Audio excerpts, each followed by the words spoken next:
بسم الله الرحمن الرحيم. وبالسند المتصل منا إلى الإمام الهمام الحافظ الحجة أمير المؤمنين في الحديث أبي عبد الله محمد بن إسماعيل البخاري رحمه الله تعالى متعنا بعلومه وفيوزه وبركاته آمين. قال حدثني إسحاق بن إبراهيم سمع حفص بن غياث قال حدثنا بريد بن عبد الله عن أبي بردة عن أبي موسى رضي الله تعالى عنه وعنهم قال قدمنا على النبي صلى الله عليه وسلم بعد أن افتتح خيبر فقسم لنا ولم يقسم لأحد لم يشهد الفتح غيرنا.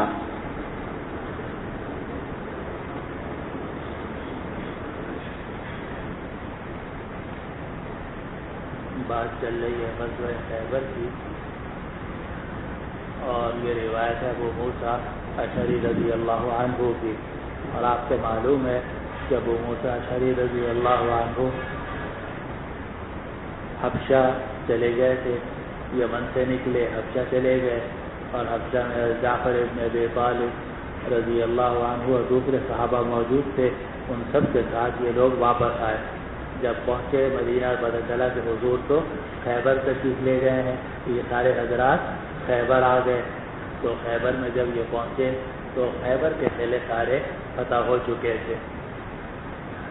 اب ان کو حضور صلی اللہ علیہ وسلم نے مال غنیمت میں سے کچھ حصہ دیا، کیونکہ اس میں روایت میں آ رہا ہے فقسم لنا کہ ہم نبی کریم صلی اللہ علیہ وسلم کی خدمت میں پہنچے جبکہ آپ خیبر فتح کر چکے تھے، تو آپ نے ہمارے لیے تقسیم کی، لیکن آپ نے تقسیم نہیں کی کسی اور شخص کے لیے جو اس فتح میں شریک ہوا ہو ہمارے علاوہ، یعنی ہمارے علاوہ بعد میں جو لوگ آئے، چنانچہ حضرت ابو ہریرہ رضی اللہ عنہ بھی آئے تھے، اور ابان ابن سعید ابن العاص بھی آئے تھے، جیسا کہ آگے روایت میں انشاءاللہ آنے والا ہے، اور یہ حضرات بھی خیبر پہنچے تھے، لیکن ان کو حصہ نہیں دیا، صرف ہمیں حصہ دیا۔ اب یہ پہلا سوال تو یہ ہے کہ یہ جو حصہ آپ نے دیا یہ کس میں سے دیا؟ تو بعض حضرات نے فرمایا کہ یہ خمس میں سے دیا، کیونکہ مجاہدین میں تو یہ شامل تھے نہیں، خیبر تو فتح ہو چکا تھا، جب مجاہدین میں شامل نہیں تھے، اس لیے حضور صلی اللہ علیہ وسلم نے جو ان کو حصہ دیا وہ خمس میں سے دیا، فللہ وللرسول ولذی القربى الی آخرہ۔ اور بعض حضرات نے فرمایا کہ نہیں، مال غنیمت ہی میں سے دیا۔ اب جو حضرات یہ کہتے ہیں کہ مال غنیمت میں سے دیا، ان کا موقف یہ ہے کہ اگر مسلمان فوج جو ہے وہ کسی جگہ حملہ کرے اور فتح کر لے اور پیچھے کمک آ جائے، مزید مسلمان آ جائیں، مزید مسلمان مجاہدین آ جائیں، تو آیا وہ مال غنیمت میں شریک ہوں گے یا نہیں ہوں گے؟ تو بعض حضرات یہ فرماتے ہیں کہ اگر مال غنیمت کی تقسیم سے پہلے کمک آ گئی، اگر مال غنیمت کی تقسیم سے پہلے یہ مجاہدین نئے مجاہدین پہنچ گئے تو یہ پرانے مجاہدین کے ساتھ شامل ہو جائیں گے، اور جس طرح پرانے مجاہدین کو حصہ ملا اسی طرح ان نئے مجاہدین کو بھی جو جنگ میں شریک نہیں ہوئے حصہ ملے گا، اس لیے کہ آئے تھے یہ جہاد کے لیے۔ سمجھ رہے ہیں بات کو؟ اور امام ابو حنیفہ رحمۃ اللہ علیہ کا مذہب آپ نے پڑھا ہوگا، ورنہ پڑھیں گے کہ امام ابو حنیفہ رحمۃ اللہ علیہ فرماتے ہیں کہ جب تک غنیمت کو دارالاسلام میں نہ لے جایا جائے، احراز بدار الاسلام، جب تک مال غنیمت کو دارالاسلام میں نہ لے جایا جائے، اس وقت تک جتنی کمک آئے گی وہ سارے کے سارے لوگ مال غنیمت کے اندر شریک ہوں گے۔ سمجھ رہے ہیں بات کو؟ لیکن اس حدیث کا جو ظاہر ہے سے معلوم ہوتا ہے کہ حضور صلی اللہ علیہ وسلم نے حضرت ابو موسیٰ اشعری رضی اللہ عنہ کو جو دیا تھا وہ خمس میں سے دیا تھا، کیونکہ بعد میں بھی کمک آئی ہے، ابو ہریرہ آئے ہیں رضی اللہ عنہ، ابان ابن سعید ابن العاص آئے ہیں خیبر میں، لیکن ان کو حصہ نہیں دیا۔ نبی کریم صلی اللہ علیہ وسلم کے پاس ہم پہنچے جب کہ خیبر فتح ہو چکا تھا، تو آپ نے ہمارے لیے تقسیم کی، اور نہیں تقسیم کی کسی آدمی کے لیے جو اس فتح میں شریک ہوا ہو ہمارے علاوہ۔ اب دیکھو، آپ کو حاشیہ پڑھنا چاہو تو پڑھ لو۔ وفي شرح المشكاة للتيبي وإنما أسهم لهم لأنهم وردوا قبل حيازة الغنيمة، ولذلك قال الشافعي رحمه الله في أحد قوليه من حضر بعد انقضاء القتال وقبل حيازة الغنيمة شارك فيها الغانمين، ومن لم ير ذلك حمله على أنه أسهم لهم بعد استئذان اہل الحدیبیۃ ورضاهم. وہ آپ نے اہل حدیبیہ سے پوچھا کہ بھائی اگر تم مجاہدین اجازت دو تو ہم ان کو بھی شریک کر لیں. سب نے کہا ہاں ٹھیک ہے ہمارے بھائی ہیں ان کو شریک کر لیں. تو آپ نے ان کو شریک کر لیا. وہ تیسرا جواب ہو گیا. اور ایک خمس والا جواب ہے جو بھی ہم نے آپ کے سامنے عرض کیا, اور کتاب الجہاد میں یہ مسئلہ تفصیل سے انشاءاللہ آئے گا. جی. وبه قال حدثني عبد الله بن محمد قال حدثنا معاوية بن عمرو قال حدثنا باب آئے گا باب فرض الخمس. کافی لمبا چوڑا باب ہے اور اس میں کافی احادیث امام بخاری رحمۃ اللہ علیہ ذکر کریں گے کہ خمس کی تقسیم کس طرح ہے. وہاں بھی حدیث آئے گی. جی.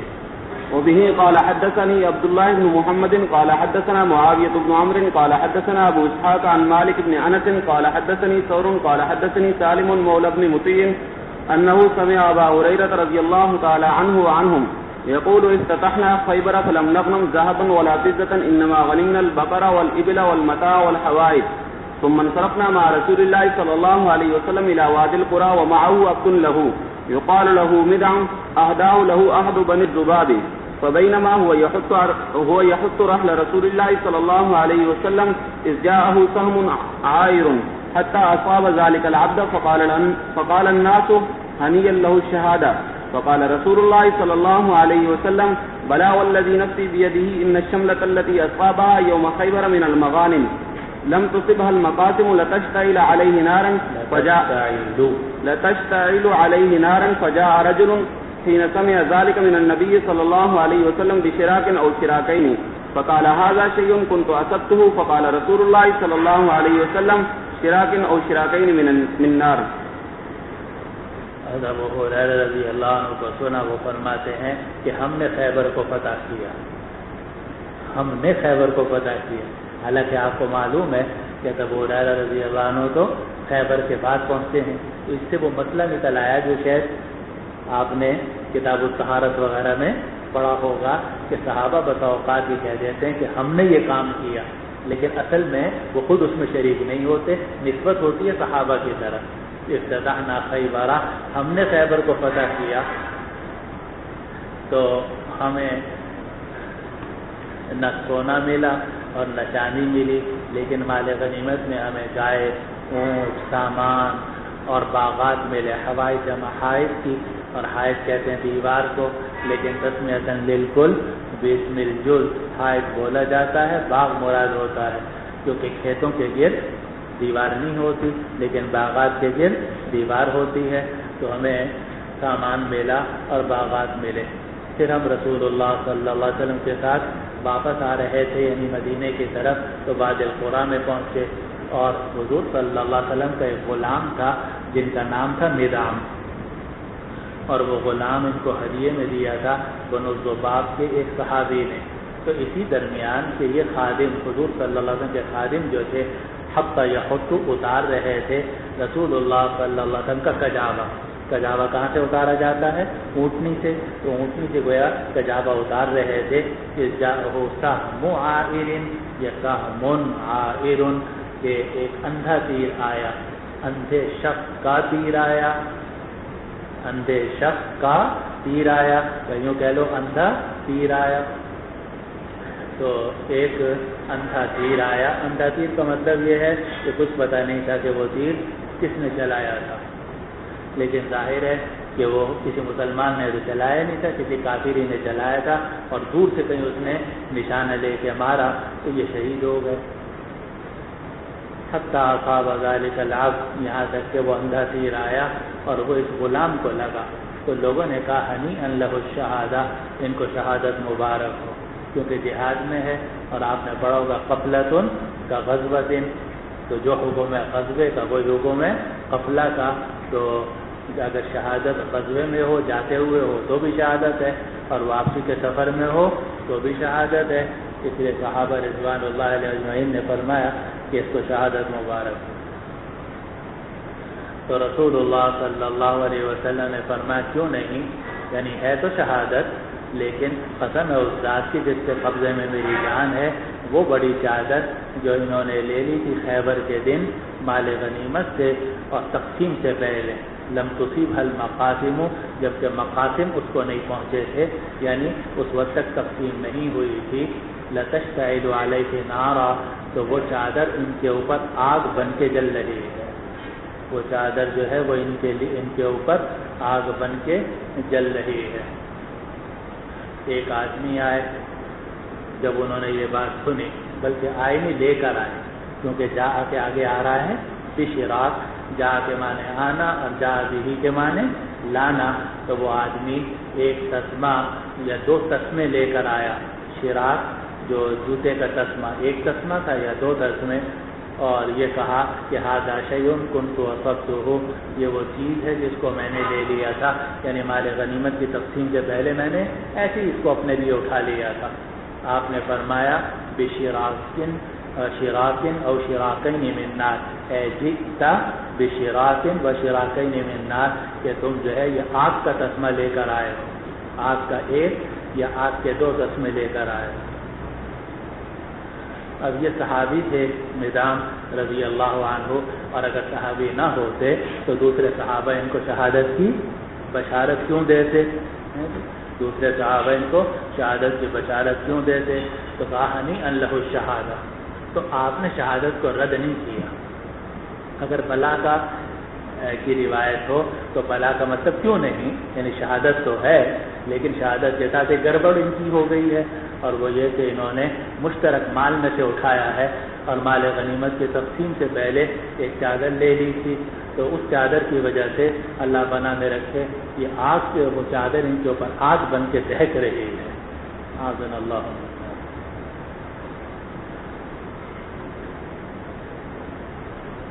اور اس سے یہ مطلب بھی معلوم ہوا کہ قرض سے سارے گناہ وہ معاف کیجیے، شہادت سے سارے گناہ معاف ہو جاتے ہیں مگر حقوق العباد معاف نہیں ہوتے۔ اسی لیے آپ نے ایک شخص آیا، اس نے کہا کہ اگر میں جہاد میں شریک ہوں اور مجھے شہادت نصیب ہو جائے تو کیا میرے گناہ معاف ہو جائیں گے؟ آپ نے فرمایا کہ ہاں تمہارے سارے گناہ معاف ہو جائیں گے۔ جب واپس جانے لگا تو آپ نے اس کو بلایا اور فرمایا الا الدین فانہ قال لی جبرائیل آنفا، جی سارے گناہ معاف ہو جائیں گے مگر بندوں کے حقوق معاف نہیں ہوں گے۔ فانہ قال لی جبرائیل آنفا، ابھی بھی جبرائیل آئے تھے، انہوں نے مجھے آ کے یہ بات بتلائی کہ شہید کے سارے گناہ معاف ہو جاتے ہیں مگر حقوق العباد معاف نہیں ہوتے۔ اور دین کسے کہتے ہیں مولوی صاحب؟ دین کا ترجمہ آپ لوگ کیا کرتے ہو؟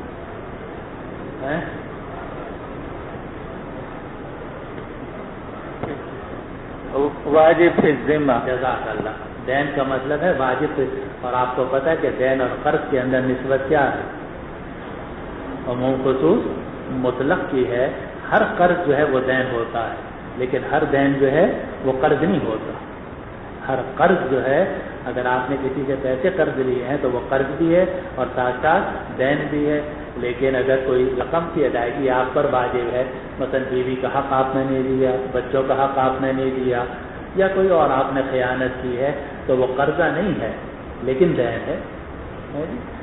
تو دین سے مراد ہے واجب فی ذمہ، اور واجب فی ذمہ سے مراد ہے کہ آپ کے ذمے میں کسی بھی انسان کی بات کر رہا ہوں میں، کسی بھی انسان کا کوئی حق ہے تو وہ آپ کے اوپر واجب ہے، تو وہ شہادت سے بھی معاف نہیں ہوتا۔ جب شہادت سے معاف، حالانکہ یہ شہید بھی تھے اور حضور صلی اللہ علیہ وسلم کے خادم خاص بھی تھے، لیکن ان کو بھی آپ نے فرمایا۔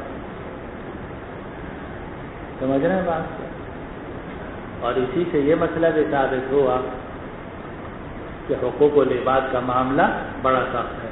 ہم نے اپنے جتنے اکابر کو پایا، ہم نے الحمدللہ جتنے اکابر کو پایا، بڑے بڑے اکابر کو الحمدللہ پایا، ان کی جوتیاں اٹھائی ہیں، ان کی زیارت کی ہیں، ان سب کو حقوق العباد کے معاملے میں سخت پایا، اور آج کل اس معاملے کے اندر زبردست قسم کا تساہل ہے، زبردست قسم کا تساہل ہے، حقوق العباد کی کوئی پرواہ نہیں ہے، اور کہ سمجھتے ہیں کہ بھئی نیکی جو ہے اس میں یہ حقوق العباد داخل نہیں، حالانکہ حقوق العباد جو ہے وہ عام نیکیوں سے مقدم ہے، کیونکہ عام نیکیوں کا معاملہ یہ ہے کہ ان اللہ لا یغفر ان یشرک بہ ویغفر ما دون ذلک لمن یشاء، لیکن جو حقوق واجبہ ہیں اور حقوق العباد ہیں وہ اللہ تعالیٰ بھی معاف نہیں کرے گا جب تک کہ صاحب حق خود معاف نہ کرے یا آپ اسے ادا نہ کریں۔ اس لیے حقوق العباد کا بڑا خیال رکھنا ہے۔ اس سے مزید یہ مسئلہ ثابت ہوا کہ اگر کسی شخص کا کسی مال مشترک میں کوئی حصہ ہو تو اس کے لیے تقسیم سے پہلے اس میں سے لینا جائز نہیں ہے۔ اور یہ بھی مسئلہ آج کل بہت پھیلا ہوا ہے، لوگ یہ کہتے ہیں کہ ہمارا تو اس میں حصہ ہے، دیکھو آپ میں وظیفہ ہے، آپ کا وظیفہ حق کا فرض کرو ہے جی، اب اگر آپ محاسبے میں گھس کے ہے جی اور اپنا چپکے سے تالے توڑ کے وظیفہ لے لو تو یہ جائز یا ناجائز؟ حالانکہ آپ کا اس پہ حق ہے یا نہیں ہے؟ حق ہے۔ یا میری تنخواہ ہے فرض کر لو تو تنخواہ مجھے ملنی ہے، لیکن میں خود کی اگر چوری کر کے تنخواہ لے لوں اور یہ کہوں کہ میرا تو حق ہے اس کے اندر، تو سوال یہ ہے کہ یہ جو چادر تھی اس میں مدام رضی اللہ عنہ کا حق تھا یا نہیں تھا؟ تھا، مدام کا حق تھا، اس لیے کہ جتنے اور مجاہدین تھے اس میں یہ بھی شامل تھے۔ اگر 1400 مجاہدین تھے تو 1399 کا اگر حق تھا تو 1400 والے کا بھی حق تھا، لیکن انہوں نے 1399 کا حق چھوڑ دیا، اپنے حق کو استعمال کر لیا، اس لیے لتشتعل علیہ نار۔ اسی لیے ایک مرتبہ کوئی چیز مال غنیمت میں سے ادھر ادھر ہو گئی تو لوگوں نے کہا کہ شاید حضور صلی اللہ علیہ وسلم نے لے لی ہوگی اپنے لیے، آیت نازل ہو گئی وَمَا كَانَ لِنَبِيٍّ أَن يَغُلَّ، کسی نبی کے لیے یہ کام جائز نہیں ہے کہ وہ تقسیم سے پہلے خیانت کرے، أَعَاذَنَا اللَّهُ مِن ذَلِكَ وَمَا كَانَ لِنَبِيٍّ أَن يَغُلَّ وَمَن يَغْلُلْ يَأْتِ بِمَا غَلَّ يَوْمَ الْقِيَامَةِ ثُمَّ تُوَفَّى كُلُّ نَفْسٍ مَا كَسَبَتْ وَهُمْ لَا يُظْلَمُونَ۔ اور میں پہلے کبھی کبھار ساتھیوں سے کہہ دیتا تھا تو کہنا چھوڑ دیا ہے، لیکن چلو پھر کہہ دیتا ہوں، وہ یہ ہے کہ کبھی ساتھیوں سے میں کہہ دیتا بھائی اگر حرام کھانے کو دل چاہے تو کسی ایک شخص کا حرام کھا لینا، یہ مال مشترک کے اندر خیانت نہ کرنا۔ ہمارے استاد حضرت مولانا مفتی جمیل احمد صاحب تھانوی رحمۃ اللہ علیہ جو تھے وہ ہمیں اکثر ایک شعر سنایا کرتے تھے، ہم نے اصل میں الحمدللہ قابل دیکھے ہیں، تو حضرت ہمیں شعر سناتے تھے کہ فقیہ شہر مست بود و فتویٰ دار، فقیہ شہر مست بود و فتویٰ دار، میں حرام بلے بہ زمال اوقافت، کہ شہر کا جو مفتی تھا اس نے شراب پی اور شراب پینے کے بعد مست ہو گیا، ظاہر ہے جب شراب کا نشہ چڑھے گا تو مستی بھی آئے گی، تو فقیہ شہر مست بود و فتویٰ دار، فقیہ شہر نے مستی میں فتویٰ دیا، کیا فتویٰ دیا؟ میں حرام بھلے دہ زمال اوقافت، کہ شراب حرام ہے لیکن چندے کے مال سے پھر بھی بہتر ہے، شراب حرام ہے لیکن چندے کے مال سے پھر بھی بہتر ہے۔ تو ہمارے استاد حضرت مفتی جمیل احمد صاحب تھانوی رحمۃ اللہ علیہ فرماتے تھے کہ دیکھو شراب پی کے بھی فتویٰ دیا تو صحیح دیا، اگرچہ شراب پی لی تھی اور شراب نشے میں فتویٰ دیا لیکن فتویٰ بالکل ٹھیک ٹھاک ہے، وہ یہ ہے کہ شراب بھی حرام ہے اور مال اوقاف میں اور چندے کے مال میں خیانت کرنا بھی حرام ہے، لیکن شراب کی میں حرام بھلے بے زمال اوقافت، کہ شراب کی جو شراب چندے کے مال سے بہتر ہے۔ کیوں؟ اس لیے کہ اگر کوئی آدمی شراب کو چھوڑنا چاہے، مولوی صاحب اگر کوئی آدمی شراب کو چھوڑنا چاہے تو کیا کرنا پڑے گا؟ اس کو سچی توبہ کرنی پڑے گی، ماضی پر ندامت ہو، حال میں شراب پینے کو ترک کر دیا جائے اور مستقبل میں نہ کرنے کا پکا ارادہ کر لیا جائے، توبہ کر لے گا تو التائب من الذنب کمن لا ذنب لہ۔ لیکن اگر چندے کا مال کھا لیا تو اب اس کی معافی کی کوئی صورت نہیں، مولوی صاحب اس کی معافی کی کوئی صورت ہی نہیں، اس لیے کہ چندے کا مال اگر آپ نے کھا لیا تو وہ چندے کا مال جس جگہ میں خرچ ہونا تھا یا جن جن لوگوں کا حق اس کے ساتھ متعلق تھا، آپ ان سب سے معاف کراؤ تو معاف ہوگا، ورنہ وہ معاف نہیں ہوگا۔ اب فرض کرو کہ درجہ تابعہ میں آپ میں سے کوئی تھا، فرض کرو، اللہ تعالیٰ ہم سب کو محفوظ رکھے، اس نے جناب درجہ تابعہ میں کچھ خیانت کر لی چندے کے مال میں، سب ساتھیوں نے جمع کیا، اس میں سے اس نے 50 روپے کھا لیے، ایک مثال دے رہا ہوں، اب تابعہ ختم ہو گیا، اب دورے میں توبہ کرنا چاہتا ہے، اب توبہ کی صورت کیا ہے مجھے بتاؤ؟ کوئی صورت نہیں ہے توبہ کی۔ وجہ یہ ہے کہ صحابہ میں جو لوگ تھے ان سب کو جمع کرے پہلے، ان میں سے کچھ لوگ تو جا چکے، نئے لوگ اس میں آ گئے، اور اگر درجہ صحابہ کے لیے کوئی رقم آئی تھی فرض کرو اور اس میں سے 50 روپے اپنے لیے نکال لیے تو وہ آئی تھی اس سال کے طلباء کے لیے، اس سال میں استعمال ہونے تھی۔ اب اگر یہ درجہ صحابہ کے اس سال میں لگا دے گا تو کیا ان تک حق پہنچے گا؟ مولوی صاحب حق نہیں پہنچے گا۔ اس لیے یہ جو چندے کا مال ہے اللہ تعالیٰ اس سے محفوظ رکھے، یہ خبیث ترین مال ہے مولوی صاحب، یعنی جو حرام مالوں میں بدترین مال اگر کوئی ہے تو یہ چندے کا مال ہے، اور جو بدترین، اس لیے میں حرام ولے بے زمال اوقاف کہ شراب حرام ہے لیکن یہ چندے کے مال سے بہتر۔ دیکھو اگر آپ ایک آدمی کی چوری کر لو، ایک مثال دیتا ہوں، ایک آدمی کی چوری کر لو، اس سے 50 روپے نکال لو، اور آپ 2 سال کے بعد آپ توبہ کرنا چاہو تو ایک رستہ کھلا ہوا ہے، وہ کیا کہ آپ چلے جاؤ 50 روپے اس کو دے دو اور اللہ تعالیٰ سے معافی مانگ لو، اس سے بھی معافی مانگ لو، بلکہ اگر اس سے معافی نہ بھی مانگو لیکن 50 روپے اس تک پہنچا دو، اس کی ملکیت میں داخل کر دو اور اللہ تعالیٰ سے سچی توبہ کر لو، امید ہے کہ گناہ معاف ہو جائے گا، گناہ معاف ہو جائے گا، اس لیے کہ آپ نے صاحب حق کو اس کا حق پہنچا دیا، اللہ تعالیٰ سے معافی مانگ لی، امید ہے کہ اللہ تعالیٰ معاف فرما دیں گے۔ لیکن اگر وہ 40-50 آدمیوں کا تھا، اس میں سے ایک آدمی چلا گیا اور 49 افراد باقی، اب کیسے معافی ہوگی؟ اسی لیے روایت میں آتا ہے کہ یہ جو روایت آپ کے سامنے ہے کہ جب لوگوں نے یہ بات سنی تو ایک آدمی تسمہ لے کر آیا، 1 یا 2 تسمے، اور کہا جی یہ میں نے پہلے لے لیے تھے۔ آپ نے فرمایا شراکن او شراکان من نار، یا جئت بشراکن بشراکین من نار، کہ تم جہنم کے 2 تسمے لے کر آئے۔ کیا مطلب کہ اب میں کیا کروں ان کا؟ اب وہ جو تقسیم پہلے ہو چکی ہے، پہلے اس تقسیم کو باطل کیا جائے، ان 2 تسموں کو شامل کیا جائے، ان 1400 مجاہدین میں 80-9 کو تقسیم کیا جائے، ممکن نہیں۔ اسی لیے ایک حدیث میں آتا ہے ابو داؤد کی روایت میں، جو مشکات میں پڑھ لی ہوگی اگر پڑھی ہو آپ نے، اور ورنہ انشاءاللہ ابو داؤد میں آئے گی، کہ ایک آدمی دھاگے کی گچھیاں لے کر حضور صلی اللہ علیہ وسلم کی خدمت میں آیا اور کہا کہ میں نے یہ گچھی لے لی تھی دھاگے کی تقسیم سے پہلے، تو آپ نے لینے سے انکار کر دیا، فرمایا میں نہیں اب لوں گا، اور فرمایا کن انت تجیء بہ یوم القیامہ، اب تم اس کو قیامت کے دن لے کر آنا، اب یہ میں نہیں لیتا، اب تم اس کو قیامت کے دن لے کر آنا۔ کیوں؟ اس لیے کہ اب اگر حضور اس سے واپس لے لیں تو اس دھاگے کے 1400 حصے کیے جائیں، نہیں سمجھے بات کو؟ 1400 مجاہدین میں ان کو تقسیم کیا جائے تو کیسے تقسیم ہوگی اس کی؟ یا قرآنی تقسیم کو باطل کیا جائے، تو امام تقسیم کر چکا ہے ایک آدمی کی حرکت کی وجہ سے، وہ امام کی جو 1400 آدمیوں کی تقسیم ہے اس کو باطل کیا جائے، اب کیا کریں اس کا؟ تو حضور صلی اللہ علیہ وسلم نے فرمایا اب اس کو قیامت کے دن لے کر آنا، میں نہیں دیتا، کن انت تجیء بہ یوم القیامہ، اس کو قیامت کے دن لے کر آنا۔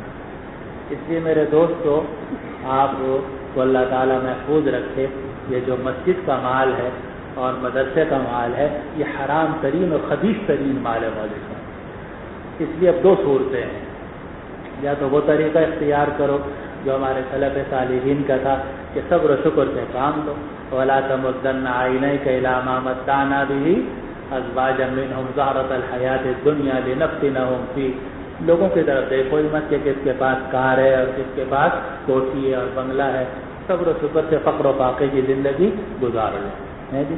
تو پھر آپ مسجد میں یا مدرسے میں کام کرو تو صحیح، اور اگر یہ نہیں کر سکتے تو پھر اس سے حلال کی کوئی صورت اختیار کر لو، کہیں ملازمت کر لو، کہیں تجارت کر لو، کوئی اور ایسا کام شروع کر دو کہ جس میں چندے میں ہاتھ نہ ڈالنا پڑے، بلکہ آپ کی جو ضروریات ہیں وہ کسی اور طریقے سے، حلال طریقے سے پوری ہو جائیں، کیونکہ جتنے صحابہ سے رضوان اللہ علیہ اجمعین اکثر تاجر تھے، ابو بکر صدیق بھی تاجر تھے، عمر فاروق بھی تاجر تھے، عثمان غنی بھی تاجر تھے، علی مرتضیٰ بھی تاجر تھے، عبد الرحمن ابن عوف، 10 مبشرہ سارے کے سارے تاجر تھے، اور انصار صحابہ سارے کے سارے کاشتکار تھے اور ان کے باغات تھے اور اس سے ان کی آمدنیاں ہوتی تھی۔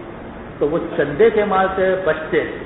یہ چندے کا مال بڑا خراب مال ہے، حتی الامکان عالم کو اس کے قریب بھی نہیں جانا چاہیے. اور جس مدرسے میں اس چندے کے مال کی جتنی حفاظت ہوگی اتنی اس کی خیر و برکت ہوگی، اور جتنی گڑبڑیں ہوں گی اتنا ہی اللہ تعالیٰ پناہ میں رکھے تباہی. یہ ساری باتیں ہیں جو احادیث سے، قرآن سے اور حدیث سے معلوم ہوتی. تو حضور صلی اللہ علیہ وسلم نے فرمایا کہ وہ بڑی چادر جو اس نے لے لی تھی خیبر والے دن مغانم میں سے اور تقسیم ان کو نہیں پہنچی تھی، تو وہ ان کے اوپر آگ بن کے جل رہی ہے. تو ایک آدمی نے جب یہ بات سنی تو وہ ایک تسمہ یا 2 تسمے لے کر آیا اور کہا کہ یہ میں نے لے لیا تھا. آپ نے فرمایا کہ تو لے کر آیا ہے آگ کے 2 تسمے. چلو. وبه قال حدثنا سعيد بن أبي مريم قال أخبرنا محمد بن جعفر قال أخبرني زيد عن أبيه أنه سمع عمر بن الخطاب رضي الله تعالى عنه وعنهم يقول أما والذي نفسي بيده لولا أن أترك آخر الناس ببانا ليس لهم شيء ما فتحت علي قرية إلا قسمتها كما قسم النبي صلى الله عليه وسلم خيبر ولكني أتركها خزانة لهم يقتسمونها. وبه قال بسم الله الرحمن الرحيم. بالسند المتصل منا إلى الإمام الهمام الحافظ الحجة أمير المؤمنين في الحديث أبي عبد الله محمد بن إسماعيل البخاري رحمه الله تعالى ومتعنا بعلومه وفيوزه وبركاته آمين. قال حدثنا محمد بن المثنى قال حدثنا ابن مهدي عن مالك بن أنس عن زيد بن أسلم عن أبيه عن عمر رضي الله تعالى عنه وعنهم قال لولا آخر المسلمين ما فتحت عليهم قرية إلا قسمتها كما قسم النبي صلى الله عليه وسلم خيبر. ان دونوں روایتوں کا حاصل یہ ہے کہ عمر فاروق رضی اللہ عنہ نے ایک نیا فیصلہ کیا.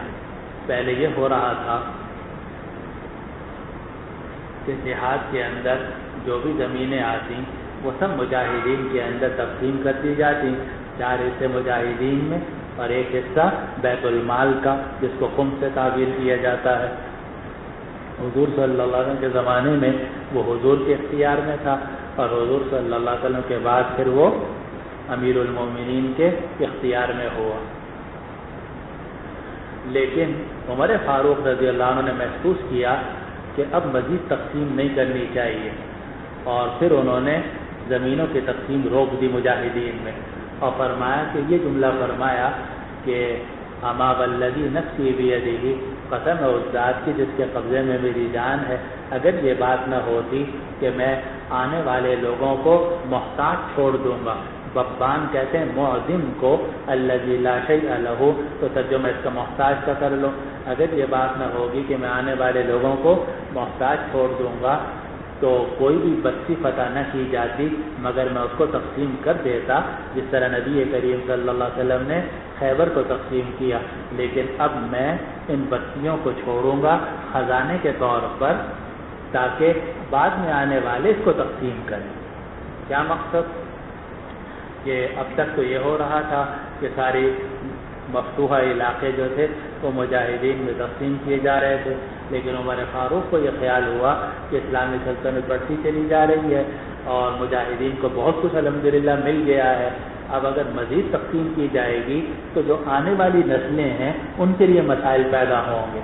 اس لیے عمر فاروق رضی اللہ عنہ نے فرمایا کہ اب ہم یہ زمینیں تقسیم نہیں کریں گے بلکہ آنے والی نسلوں کے لیے ان کو محفوظ کر لیں گے تاکہ آنے والی نسلوں کے لیے ہمارے پاس گنجائش موجود ہے.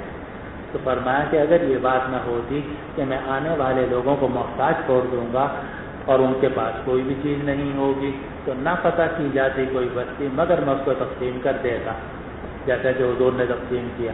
لیکن میں اب ان کو چھوڑوں گا خزانے کے طور پر اور آنے والے اس کو تقسیم کریں. معلوم ہوا کہ تقسیم کوئی فرض یا واجب نہیں ہے بلکہ اگر حکومت اسلامیہ یہ سمجھے کہ اس موقع پر تقسیم کرنا مناسب نہیں، مثلا فوج ہے اس کو پہلی تنخواہیں بہت مل رہی ہیں، اب انہوں نے جہاد بھی کیا اور جہاد کے نتیجے میں مال غنیمت حاصل ہوا اور حکومت اسلامیہ سمجھتی ہے کہ ہم ان کو بہت کچھ دے چکے ہیں، مزید ان کو دینے کی ضرورت نہیں ہے اور اس کو بیت المال میں رکھا جائے تاکہ عام مسلمانوں کو اس کا فائدہ پہنچے. اس کی بھی اجازت ہے اور اس کو حضرت عمر فاروق رضی اللہ عنہ نے اختیار فرمایا. وبه قال حدثنا علي بن عبد الله قال حدثنا سفيان قال سمعت الزهري وسأله إسماعيل بن أمية قال أخبرني عمة بن سعيد أن أبا هريرة رضي الله تعالى عنه وعنهم أتى النبي صلى الله عليه وسلم فسأله قال له بعض بني سعيد بن العاص لا تعطيه فقال أبو هريرة هذا قاتل ابن قوقل فقال وعجباه نوابر تدلى من قدوم الظهر. ويذكر عن الزبيدي عن الزهري قال أخبرني عمة بن سعيد أنه سمع أبا هريرة يخبر سعيد بن العاص رضي الله تعالى عنه وعنهم قال بعث رسول الله صلى الله عليه وسلم أبانا على سرية من المدينة قبل نجد. قال أبو هريرة فقدم أبان وأصحابه على النبي صلى الله عليه وسلم بخيبر بعد ما افتتحها وإن خرجم خيلهم لليق. قال أبو هريرة قلت يا رسول الله لا تقسم لهم. قال أبان وأنت بهذا يا وبر تحذر من رأس ظالم. فقال النبي صلى الله عليه وسلم يا أبان اجلس فلم يقسم لهم. وبه قال حدثنا موسى بن إسماعيل قال حدثنا عمرو بن يحيى بن سعيد قال أخبرني جدي أن أبان بن سعيد رضي الله تعالى عنه وعنهم أقبل إلى النبي صلى الله عليه وسلم فسلم عليه. فقال أبو هريرة يا رسول الله هذا قاتل ابن قوقل. فقال أبان لأبي هريرة وعجبا لك وبر تدأدأ من قدوم الظالم ينعى علي إمام أكرمه الله بيدي ومنعه أن يهينني بيده. دونوں روایتوں کا مفہوم ایک ہی ہے، ملتا جلتا ہے. اور واقعہ یہ ہوا کہ جب خیبر فتح ہو گیا تو یہ حبشے کے لوگ بھی آئے اور ابھی ہم نے بتایا کہ ابو ہریرہ رضی اللہ عنہ بھی آئے اور ابان ابن سعید ابن العاص بھی آئے. تو حضور صلی اللہ علیہ وسلم نے جو اصحاب السفینہ تھے کشتی والے ان کو تو دیا. اب کہاں سے دیا تو وہ اختلاف ہے جو ابھی ہم نے آپ کو بتایا. لیکن ابو ہریرہ اور ابان ابن سعید ابن العاص کو آپ نے تقسیم میں شریک نہیں کیا. یہ دونوں حضرات آئے تو ان کی آپس میں چوٹیں ہوئیں. ابو ہریرہ رضی اللہ عنہ اور ابان ابن سعید ابن العاص جو ہیں تو انہوں نے ایک دوسرے کو کچھ کہا سنا، جیسے بھائی اکثر ایک دوسرے کو کچھ کہہ ہی دیتے ہیں. تو وہ واقعہ نقل کیا. قصہ کیا ہوا کہ جب یہ ابو ہریرہ رضی اللہ عنہ بھی پہنچے اور ابان ابن سعید ابن العاص بھی پہنچے تو ابان یہ چاہتے تھے کہ ہمیں بھی دوسرے صحابہ کے ساتھ اس نیکی میں شریک کیا جائے. ابو ہریرہ بھی چاہتے تھے تو ابو ہریرہ نے حضور سے فرمایا، عرض کیا کہ یا رسول اللہ آپ ابان کو شریک نہ کیجیے، اس کو تقسیم میں شریک نہ کیجیے کیونکہ یہ ابن قوقل کے قاتل ہیں. یہ ابن قوقل کے قاتل ہیں. کیا مطلب ابن قوقل؟ اصل میں ایک صحابی تھے، ان کا نام تھا نعمان ابن مالک ابن قوقل. نعمان ابن مالک ابن قوقل رضی اللہ عنہ، اور وہ غزوہ احد کے اندر شہید ہوئے تھے. اور ان کو شہید کرنے والے جو تھے وہ ابان ابن سعید ابن العاص تھے جو اس وقت کافر تھے. سمجھ رہے ہیں بات کو؟ اب بعد میں ابان ابن سعید ابن العاص جو ہیں وہ مسلمان ہو گئے اور مسلمان ہو کر خیبر کے بعد پہنچے. اب وہ چاہتے تھے کہ ہمیں بھی اس مال غنیمت میں شریک کر لیا جائے. تو حضرت ابو ہریرہ نے کہا یا رسول اللہ ان کو شریک نہ کیجیے گا کیونکہ یہ ایک صحابی کے قاتل ہیں، نعمان ابن مالک ابن قوقل کے قاتل ہیں. تو یہ جو ابان ابن سعید تھے انہوں نے کہا کہ شامی نیولا کہاں سے آ گیا؟ یہ نیولا یہ زان پہاڑ کی چوٹی سے اتر کے آ گیا اور میرے اوپر عیب لگا رہا ہے. حالانکہ اس میں عیب کی کیا بات ہے؟ اللہ سبحانہ و تعالی نے میرے ذریعے سے ان کو شہادت عطا کی. نعمان ابن مالک ابن قوقل کو اللہ تعالیٰ نے میرے ذریعے سے شہادت عطا کی اور اللہ تعالیٰ نے مجھے بھی ذلیل نہیں کیا بلکہ بعد میں مجھے اسلام کی توفیق عطا فرمائی. تو یہ ان کی آپس میں گفتگو ہوئی. حضور نے دونوں کو نہیں دیا، نہ ان کو دیا اور نہ ان کو دیا. اچھا جی، روایت ہے عنبہ ابن سعید کی کہ ابو ہریرہ رضی اللہ عنہ نبی کریم صلی اللہ علیہ وسلم کی خدمت میں آئے اور آ کر ان سے مال غنیمت کا سوال کیا. تو سعید ابن العاص کے بیٹوں میں سے ایک نے کہا، وہ بیٹے کون تھے؟ ابان. لا توصیہ کہ یا رسول اللہ آپ ان کو نہ دیجیے. ابو ہریرہ نے کہا کہ یہ کون ہے قاتل ابن قوقل؟ ابن قوقل کا قاتل یہ مجھے روک رہا ہے. یعنی نعمان ابن مالک ابن قوقل کا قاتل، ایک صحابی کا قاتل، اور مجھے مال غنیمت سے روک رہا ہے. فقال تو ابان ابن سعید نے کہا واہ عجبا، ہائے کیسا تعجب ہے، لببرن اس نیولے کے لیے، نیولا ایک بڑا سا ایک چوہے کی طرح کا ایک بڑا جانور ہوتا ہے، پہاڑوں میں رہتا ہے، تو کہا کہ بڑا تعجب ہے اس نیولے کے لیے، تدلا تنزلا کہ جو کہ اتر کر آیا ہے زان کی چوٹی سے، زان جو ہے وہ پہاڑ ہے کہ جو حضرت ابو ہریرہ رضی اللہ عنہ کے قبیلہ دوب کے اندر تھا، کہ اس پہاڑ کی چوٹی سے یہ نیولا اتر کر آیا ہے۔ اور زہری کہتے ہیں آگے ہے کہ رسول اللہ صلی اللہ علیہ وسلم نے ابان کو مدینے کے ایک لشکر پر بھیجا نجد کی طرف۔ ابو ہریرہ کہتے ہیں کہ ابان اور ان کے ساتھی نبی کریم صلی اللہ علیہ وسلم کی خدمت میں آئے خیبر میں، جب کہ آپ خیبر کو فتح کر چکے تھے، اور حال یہ تھا کہ ان خزوم خیلہم للیف کہ ان کے گھوڑوں کی لگامیں کھجور کی چھال کی تھی، اتنی تنگی تھی مسلمانوں کو کہ رسی بھی موجود نہیں تھی، کہ خزم جمع حزام کی، حزام کہتے ہیں لگام کو، اور لیف کہتے ہیں کھجور کی چھال کو، ان کے گھوڑوں کے کھجوروں کی، ان کے گھوڑوں کی لگامیں لیف کی تھیں، یعنی کھجور کی چھال کی تھی۔ تو ابو ہریرہ کہتے ہیں میں نے عرض کیا کہ یا رسول اللہ آپ ان کو تقسیم میں شریک نہ کیجیے، تو ابان نے کہا وانت بہذا یا وبر، اے نیولے تو کہاں سے آ گیا، تحدر من رأس زان کہ زان پہاڑ کی چوٹی سے اتر کر آیا ہے۔ نبی کریم صلی اللہ علیہ وسلم نے فرمایا ابان تم بیٹھ جاؤ، بات نہ کرو، فلم یقسم لہم چنانچہ آپ نے ان کو تقسیم میں شریک نہیں کیا۔ اگلی روایت ہے کہ ابان ابن سعید نبی کریم صلی اللہ علیہ وسلم کی خدمت میں آئے، آ کر سلام کیا، تو ابو ہریرہ نے کہا ہذا یا رسول اللہ ہذا قاتل ابن قوقل، کہ یہ نعمان ابن مالک ابن قوقل کے قاتل ہیں، اور اس ابان نے نعمان ابن مالک کو احد میں شہید کیا تھا۔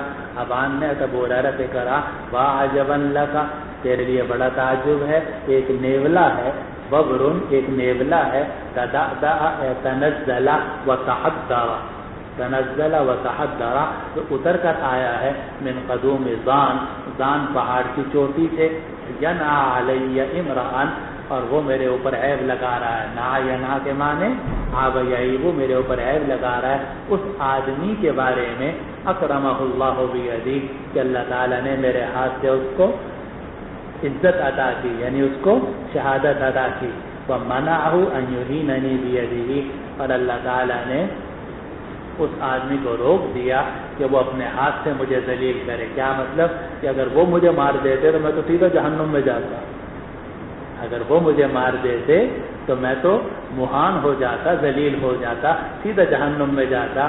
تو اللہ تعالیٰ نے ان پر بھی رحم فرمایا، مجھ پر بھی رحم فرمایا، ان پر یہ رحم فرمایا کہ ان کو شہادت مل گئی، اور مجھ پر یہ رحم فرمایا کہ میری جان بچ گئی، تو مجھے اللہ تعالیٰ نے اسلام کی توفیق عطا فرمائی۔ اور یہ تقریباً ایسے ہی قصہ ہے جیسے کہ آپ نے حضرت وحشی رضی اللہ عنہ کے بارے میں پڑھا کہ وہ کہتے تھے کہ میں نے اسلام کے بہترین آدمی کو قتل کیا، قتل تو خیر الاسلام، اور جو بدترین آدمی تھا اس کو بھی میں نے قتل کیا، بہترین آدمی کو میں نے قتل کیا یعنی حضرت حمزہ رضی اللہ عنہ کو جو سید شہداء تھے، اور بدترین آدمی کو میں نے قتل کیا یعنی کس کو، مسیلمۃ الکذاب۔ تو یہ اللہ تعالیٰ کے تقدیر کے فیصلے ہیں۔ تو ابان نے کہا کہ یہ میرے اوپر عیب لگا رہا ہے اس آدمی کے بارے میں کہ جس کو اللہ تعالیٰ نے عزت عطا کی میرے ہاتھ سے، اور اللہ تعالیٰ نے ان کو روک دیا تھا، یعنی نعمان کو، ان یہیننی بیدہ تو اپنے ہاتھ سے مجھے ذلیل کریں، یعنی وہ مجھے نہ مار سکے، اگر مار دیتے تو میں تو جہنم میں چلا جاتا۔ اللہ سبحانہ و تعالی